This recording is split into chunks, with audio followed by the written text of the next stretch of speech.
Hey, my fellow entrepreneurs, this is Alex from Business Rocket, and today we're going to cover everybody's most favorite topic, which is taxes. Business taxes. When do you need to file them? How do you file them? And do I need to file them? The answer is you do need to file your business taxes. Unlike personal taxes, business taxes are always due. If you had income, if you didn't have income, or if you had negative income, you still want to file your business taxes. The cool thing about business taxes is if you actually lost money with your company previously, a lot of times you'll get credit on your own personal taxes afterwards. You'll get a bigger tax deduction because of that. So you want to make sure you file your business taxes on an annual basis, no matter what happened in your business. The second question is, when are my business taxes due? Well, it's simple. If you have an S corporation, or if you have a partnership, or you have an LLC with more than 2 members, and that's also a partnership, your taxes are due on March 15th. If you have a C corporation or a single member LLC, those taxes are due on April 15th with your personal taxes.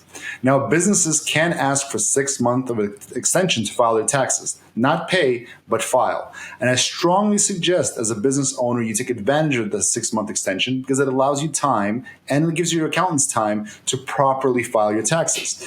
A lot of people don't want to think about taxes. They just want to kind of get it over with, but it's very important that you do them correctly. A lot of times people are just missing tax deductions because they're trying to get their taxes in as quickly as possible. Take the time, spend the time, do them correctly, maximize your tax deductions.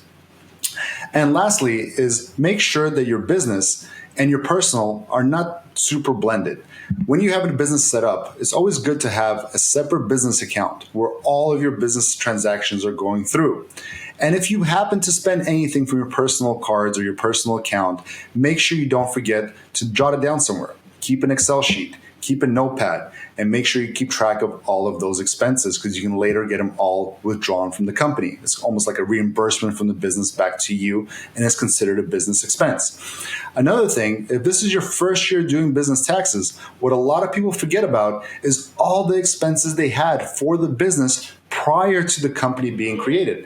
Imagine the cost of creating the LLC, the cost of getting the website, the cost of business cards, whatever you spent on to research and develop your business brand before you start open the business. Well, you can get all those things tax deducted from the company at the end of the year. So make sure you keep a good journal of all your expenses prior to the company being created. And after the company is created, make sure you have a dedicated bank account where all those transactions are going out of. Another quick pro tip is make sure that you have a business account where you're loading money into and then you're using money from there. Get out of the habit of using your own personal credit card or your own debit card. A lot of entrepreneurs say, well, I didn't have any money in my company. That's okay. Load the money into the business account and then spend it. The problem is it's not that it's illegal to use your own personal funds for business transactions. The problem is that most people forget about them. We had a client once that were reviewing their personal statements and they let us know, they said, hey, I had some business transactions on my own personal credit card. Can you review those statements for me? And we did. And we found a $4,500 transaction from February. We asked them, what is this, business or personal?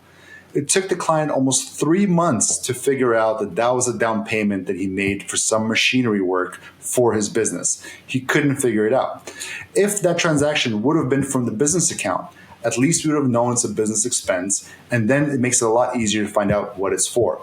So hopefully this information was useful. Like and share our videos. Put your comments below. We'll get your answers as quickly as we can. We're trying to grow this community, so please share this video, and hopefully we'll change the misconception about starting a business and get you the true answers that entrepreneurs want to hear.